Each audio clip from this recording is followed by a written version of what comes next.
Hi there, Sanbonani Molweni. Welcome to Face Channel. If you're here, please subscribe before the end of the video. If returning, thank you for love and support. I appreciate you. Hi, Laconco. Lassi, are you busy lapha u-TV? Uyawathola amathuba njengokwami ngizosihalala kuLaconco. Angazi ukuthi niyayibona-ke ishow yakhe le Sunday lapha kuMzansi Magic ethi Forever Thina. Abantu laba abazotshela umndeni ukuthi sebeyashada. Kodwa into strange ngalaba-ke osisi nalabo obhuti.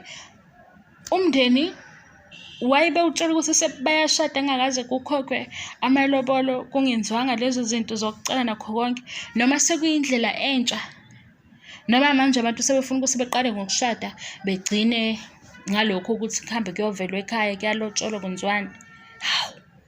Hayi ake siyibuka le ishow ka lasi Sunday ukuze sizothola lezi igaxa abazenza ukuthi kwenzeka kanjani ngoba phela kuqala noma ngendlela ejwayelekile ukuthi phela bayafika abakamkhwenyana nezinkomo zihlaleke la ekhaya kwaziwe ukuthi hayi ngempela usiswa la ekhaya ubani uyahamba ngoba nazi nezinkomo ikhona zibonakala mangasiwe inkomo kuba leyo mali leyo imali ke ezosiza ukuthi kuthenga izinto ezizomphelezele sehamba lapha bayihlalela laba abafika nolasika ishow yakhe begcineni sebezotshela nje umndeni ukuthi ke siyashada.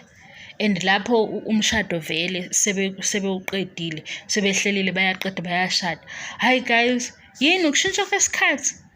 Kodwa siyibukeni-ke ishow ukuze nizokwazi nani ukuthi niyibonele lingathi hayi ufise njalo yena ubuye ekhuluma izinto esingazi sizizwe. Cha, kulapha ya ku-Forever Thina kuMzansi Magic ngesonto. Okunye-ke uMakhumalo no-Sorisha baseyabangani. Manje inkinga phela-ke basuke bahlukana laphayana kwi-RSOD. Ngabe nje sisabona ukuthi ezinye izinto abayiphethe bathini kodwa kokuhle ukuthi nje i-friendship yabo isaqhubeka kulaba bagcina ngale ngoba uMakhumalo akasabuyanga kwisizini entsha sibonile ukuthi hayi basaxhumana babangani nje naba-ke beyishuthele ndawonye. Ngasho kodwa ukuthi u-anti akayithandi idrama. Akayena nje lo muntu le wedrama wayevele eshilo ukuthi mina ayi noma ungathini ngami sengadlo akazi kodwa phela ixabane noMakhumalo. Sengisholo nje ukuthi umoya wakhe nakuba lapha kwishow kwakube khona ukuthi hayi anti idrama awuyithandi kodwa uyathanda ukuyibuka yabo njengami. U-anti yena lapha kwishow babefike bexabane eyithulele. Mase beqedile uxabano sebekhulume zonke izinto abayishoyo masethi yazi nje kune chaos lana. Ngithi hayibo kade nje ade ubuka imovie yenzeka phambi kwakho sozothi ekugcineni kune chaos kodwa ngiyamthanda-ke nje ngifana nani nina ukuthi abangani bendaba abanemali kakhulu nibathande noma benza izinto ezingamaphutha. Nami ngiyamthanda u-anti yena noMakhumalo-ke ubungani babo ngathi hayi busaqhubeka abugcinanga laphaya kwishow. Ningakhohlwa-ke ukubamba uLasi laphaya Sunday. Hayi khona nenye ishow ebenze uLasi ngicabanga ukuthi ile ethi ingane yami. So uLasi ngoba phela-ke kuyo baxhumanisayo laphaya uma sebekhala kuyabakhamfatha akasanamathelo yabhuti. Hayibo mina ngisengathi phela lo bhuti akekho sengamhlebela emchazela ukuthi uLasi kahle kahle isimo sakhe sithini naye ngisenamathela kanje.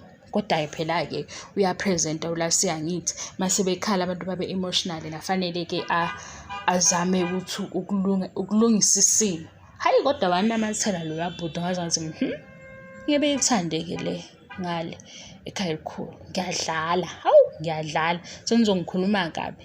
Niyibuke-ke ishow Sunday ukuze sizokhuluma ngayo ukuthi hawu sekuyilona hlobo olusha yini lolu ngoba phela uma kuwuhlobo olusha kusho ukuthi-ke hayi sekuzoshesha-ke imishado impela sizoba khona eSouth Africa. Wayisholo ubani ethi iyancipha imishado ngathi sizokhula-ke manje mase kuvele kungasalotsholwa hayi uyakhula imishado awuyeza imishado ngoba phela leya show ngizwe nje yonke imindeni ithi-ke ulobole nini wafika nini ezolobola senisitshela ukuthi niyashada. Ngempela futhi mase beshile ngoba sebebadala-ke bethi bayashada bavele beshade. Ngibonga ithuba ngibonga isupport ngiyabonga angiqedi.